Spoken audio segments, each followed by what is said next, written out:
네, 두 번째 시간, 오늘 두 번째 시간이죠. 제 2교시죠, 2교시 시작하겠습니다. 자, 이번 시간에는 법률 규정에 의한 권리 변동입니다. 법률 규정에 의한 권리 변동 여러 가지가 있어요. 뭐 불법 행위를 하게 되면 손해배상해야 된다. 왜요? 법률 규정에 이렇게 정해져 있습니다. 그 다음에 뭐 아버지, 어머니 또는 조상님들이 돌아가시면 상속이 이루어집니다. 왜요? 법에 정해져 있는 대로 상속이 이루어지는 겁니다. 상속은 누가 받을까요? 과거에는 형제가, 최근에는 뭐 비속 또는 배우자가, 비속 배우자가 없으면 또는 존속이, 뭐 이런 식으로 해서, 그러니까 배우자나 자식들이 없으면 어머니 아버지가, 어머니 아버지도 없으면 형제가, 뭐 이렇게 법으로 정해져 있어요. 정해진 대로 권리 의무 관계가 발생, 변경, 소멸하는 겁니다. 재산 관계가 변동이 되는 거예요. 그것뿐만 아니라 또 뭐 시간이 지났다, 일정한 시간이 지났다, 그럼 그 시효에 의해서 권리도 또 발생, 변경, 소멸하게 되는데, 시효에 의해서 권리 의무 등이 발생, 변경, 소멸한다라고 하면 그건 물권이 됐든 채권이 됐든 다 적용이 돼요. 그런데 그 물권 중에서 취득 시효다라고 하는 것도 있고, 이 시효는 권리를 취득하는 시효다라고 해서 취득 시효도 있고, 권리가 소멸하는 시효다라고 해서 소멸 시효도 있는데, 취득 시효는 주로 이제 물건에 대해서 주로 많이 발생을 하기 때문에 요거는 물권법에 들어가 있고, 여기 이제 우리 민법 총칙에 들어가 있죠. 그래서 요걸 먼저 개념으로 이렇게 정리를 해 드리면, 시효 제도는 두 가지가 있어요. 권리를 취득하게 하는 취득시효와 권리를 소멸하게 하는 소멸시효제도, 이렇게 둘로 나누어집니다. 그럼 시효라고 하는 개념부터 한번 정리를 하면, 시효는 시간이 경과되니까 일정한 법률 효과가 생긴다. 당사자가 의도하지 않았어도 시간이 경과되니까 일정한 법률 효과가 생긴다. 그렇다고 한다면 취득시효는 권리를 취득하는 시효일 테고, 소멸시효는 권리가 소멸하는 시효일 텐데, 그 시간은 긴 시간일까요? 짧은 시간일까요? 당연히 긴 시간일 거예요. 그래서 시간이 흘렀는데 어떤 시간이 흘렀느냐? 장시간이 흘렀다. 장시간이 어떤 상태에서 흘렀느냐? 장시간이 어떤 상태에서 흘렀느냐라고 하는데, 취득시효라고 하는 건 현재 권리 없는 자가, 그러니까 어떤 자예요? 무권리자가. 무권리자는 권리를 행사할 수 없는 자 아닙니까? 그런데 이 자들이 권리를 행사하고 있었다. 그런 시간이 장시간 동안 계속이 되면 권리를 취득할 수 있도록 해주겠다라고 해서 취득시효인 거예요. 그 소멸시효는 그 반대겠죠. 현재 권리를 행사할 수 있는 자, 권리자가 권리를 행사할 수 있음에도 불구하고 행사하지 않는 상태가 장기간 동안 계속이 된다라고 하면 권리를 소멸시켜 주겠다. 이게 소멸시효제도고요. 이 취득시효제도다라고 하는 거, 이제 우리 빨간색이 눈에 잘 안 들어온다고 해서 색깔을 요걸로 바꿔봤습니다. 이거는 우리 물권법에 규정하고 있어요. 그래서 물권, 특히 이제 소유권 취득과 관련돼서 소유권 취득이 가장 일반적인 형태니까요. 소유권 쪽에서 규정하고 있고, 나머지 기타 재산권에도 준용한다라고 해서 물권법의 소유권에서 주로 공부를 하고요. 이게 이제 총칙에 있죠. 총칙에. 그렇다는 얘기는 소멸시효제도다라고 하는 거 있잖아요. 소멸시효제도는 물권과 채권 모두에 적용되는 제도다.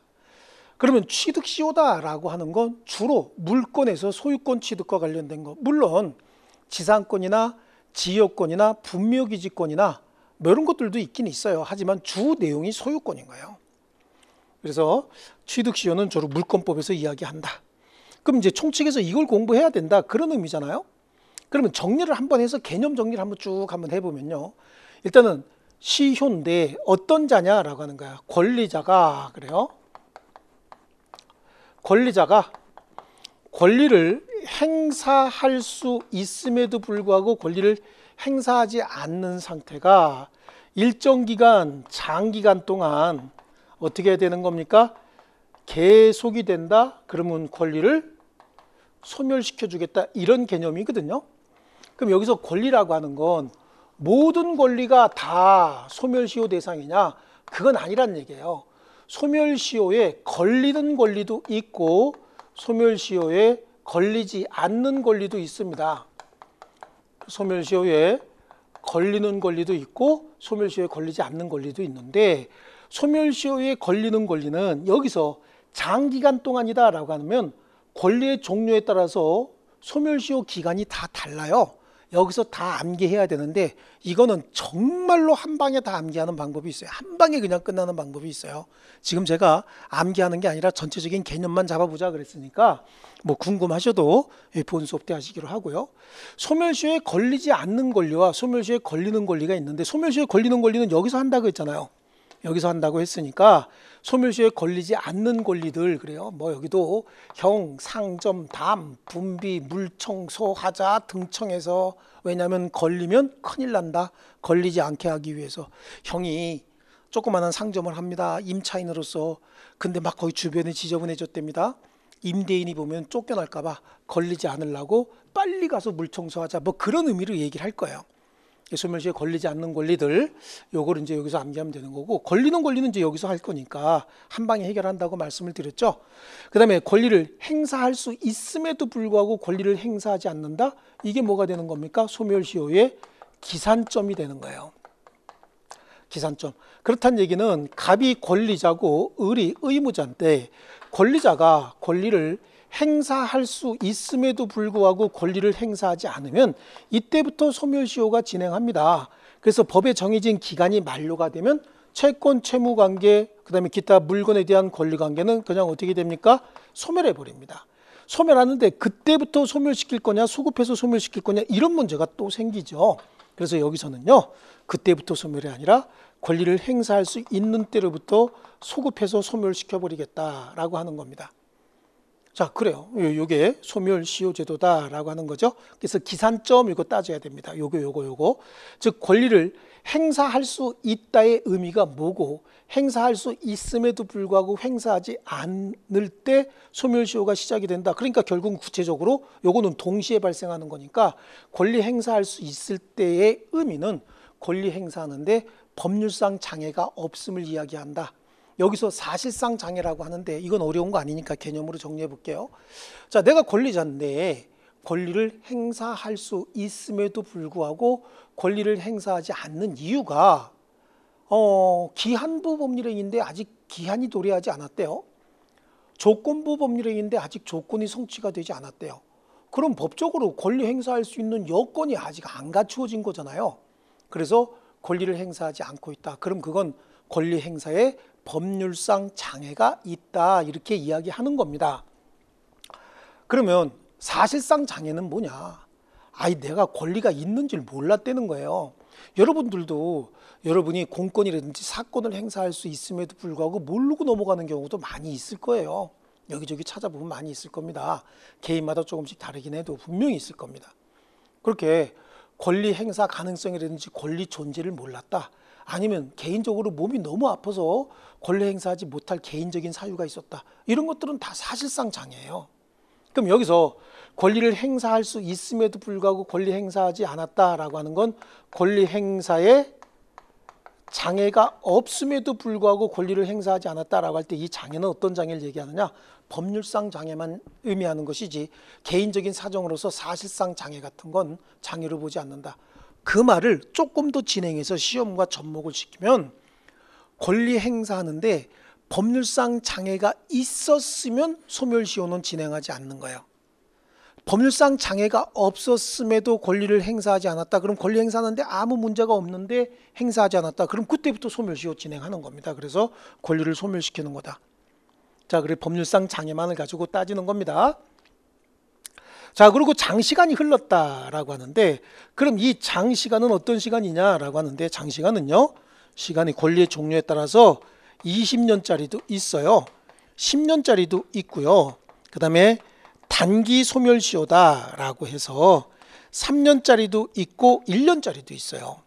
이제 일반 채권이고 이제 물건이다라고 하고 3년짜리, 1년짜리인데, 3년짜리는 전문성 또는 기술성을 바탕으로 생기는 모든 채권들이에요. 그냥 이렇게 암기하셔도 돼요. 회계사, 변호사, 의사, 약사, 뭐 건축사, 무슨 뭐 기술자, 뭐 용역받은 자, 이런 것들 다 전문성, 기술성을 바탕으로 생긴 채권들이잖아요. 그다음에 이거는 의식주 오락과 관련된 채권이다. 먹고 자고 이런 것들 있잖아요. 뭐 뒤에 먹고 자고 남은 뒤에 하나 붙는 것도 있죠. 이런 것들과 관련된 것들이에요. 또 반드시 생활을 유지하기 위해서는 교육도 받고 그래야 되잖아요. 뭐 이런 채권들 얘기를 하는 겁니다. 의식주 오락과 관련된 채권들이다. 이거는 전문성 내지는 기술성을 바탕으로 생긴 채권이다. 이렇게 해도 되거든요. 근데 여기 이제 하나가 더 있죠. 우리 월급 같은 거 있잖아요. 1년 이내의 기간으로 정해서 정기적으로 지급하기로 한 채권들 이런 것들도 여기에 포함이 되는 거예요. 여기서 1년 이내의 기간으로 정해서 정기적으로 지급하기로 한 채권이 도대체 뭐냐? 1년 이내의 기간으로 정해서 정기적으로 지급이 된다는 얘기는 순환 주기가 1년 이내의 기간이란 얘기예요. 그러니까 1년에 한 번만 받아도 1년 이내의 기간으로 정해서 정기적으로 지급되는 채권입니다. 그러면 반기마다 한 번씩 받기로 했다. 그럼 1년에 두 번 돌아오잖아요. 그러니까 1년 이내의 기간으로 정해서 정기적으로 지급되는 채권이다. 분기마다 한 번이면 1년에 4번 받는 거겠죠. 그렇잖아요. 또 4개월마다 한 번씩 받기로 했다. 그럼 1년에 3번 받는 걸 테고요. 매월 받기로 했다. 그럼 1년에 12번 받는 거겠죠. 이제 그만해야 되겠죠. 한 번만 더 할까요? 15일마다 받기로 했다. 그럼 1년에 24번 받을 거 아니겠습니까? 어쨌든 이런 경우. 그러니까 대표적인 게 우리 월급. 특히 이제 우리 시험과 관련돼서는 우리 월급도 나올 수 있지만 우리가 관리비 채권 있잖아요. 관리비 같은 거 이렇게 받는 거. 관리비 부과해서 받는 거 매월 받잖아요. 연간 예산제가 됐든 월별 정산제가 됐든 매월 받잖아요. 그러니까 이런 것들입니다. 이런 것들이 1년 이내의 기간으로 정해서 정기적으로 지급되는 채권이고 소멸시효 3년 뭐 이런 것들입니다. 이런 기간 동안 어떻게 해야 된다고 얘기하고 있습니까? 계속돼야 된다라고 하는 거죠. 계속돼야 된다는 얘기는 소멸시효 중단도 없어야 되고 소멸시효 정지도 없어야 된다라고 하는데요. 소멸시효 중단은 자 요거하고 이제 똑같이 한번 요 중단과 관련된 거를 이렇게 해서 한번 설명을 해볼게요. 소멸시효 중단은요. 다시 한번 권리자가 권리를 행사할 수 있음에도 불구하고 권리를 행사하지 않아서 소멸시효가 진행되다가 소멸시효가 완성이 돼버리면 채권채무관계 소급해서 소멸해버린다 이거잖아요. 그런데 소멸시효가 완성될 무렵에 권리자가 권리를 행사해버렸어요. 그럼 권리자가 권리를 행사하지 않을 때 완성이 되는 건데 권리를 행사해버렸다. 그래서 권리 행사의 효과가 상대방에게 도달까지 됐다. 그럼 권리 행사의 효과가 발생을 하는 거죠. 권리 행사의 효과가 발생을 하면은 소멸시효가 중단돼 버립니다. 소멸시효가 중단된다는 얘기는 이때부터 다시 소멸시효 기간이 기산이 될 수 있고 그럼 또 중간에 이제 소멸시효가 끝날 때쯤 돼서 다시 권리 행사하면 또 다시 시작이 되는 거고 뭐 이런 겁니다. 이게 소멸시효 중단이다라고 하면 소멸시효 중단 사유도 우리 청구, 압류, 가처분, 승인 이거 창피하게 생각하시면 안 돼요. 수업을 하시면서 제가 이제 이런 것들은 리듬을 좀 타면 조금 편하게 암기가 되니까 제가 일부러 막 청구, 압류, 가처분, 승인 막 이런 식으로 하는데 이거 창피하게 하시면 안 됩니다. 자, 그래서 이런 것들이 있습니다. 그래서 이건 목소리 크게 하고 이건 조그맣게 해라. 왜냐하면 이건 채권자가 하는 거고 이건 채무자가 하는 거다. 채권자 목소리가 크다. 청구, 압류, 가처분, 승인 이렇게 얘기를 합니다. 이런 것들이 소멸시효 중단 사유예요. 그럼 소멸시효 정지는 대관절 뭐냐라고 하는 거죠. 소멸시효 정지는 뭐냐면 요거하고 이제 똑같이 진행되는 거예요. 되는 건데 보세요. 권리자가 권리를 행사할 수 있음에도 불구하고 권리를 행사하지 않고 있다. 그러면 소멸시효 진행한다고 말씀을 드렸죠. 소멸시효가 진행을 해서 소멸시효가 완성이 되면 채권채무관계는 소급해서 소멸하는데 중간에 권리자가 권리를 행사해버렸어요. 했는데 상대방에게 도달시키지 못하고 있는 겁니다. 문제는 뭐냐면 권리자가 권리를 잘못 행사하거나 권리를 행사하지 않았거나 잘못 행사한 게 아니에요. 아닌데 정상적으로 권리를 행사했지만 상대방 즉 채무자라든지 기타 상대방의 어떤 귀책 사유나 여러 가지 주변 정황에 의해서 도달하지 않고 있는 거예요. 그러면 다시 앞으로 넘어가면 소멸시효라고 하는 건 권리자가 권리를 행사할 수 있음에도 불구하고 행사하지 않으면 진행한다 그랬잖아요. 근데 여기는 권리 행사했잖아요.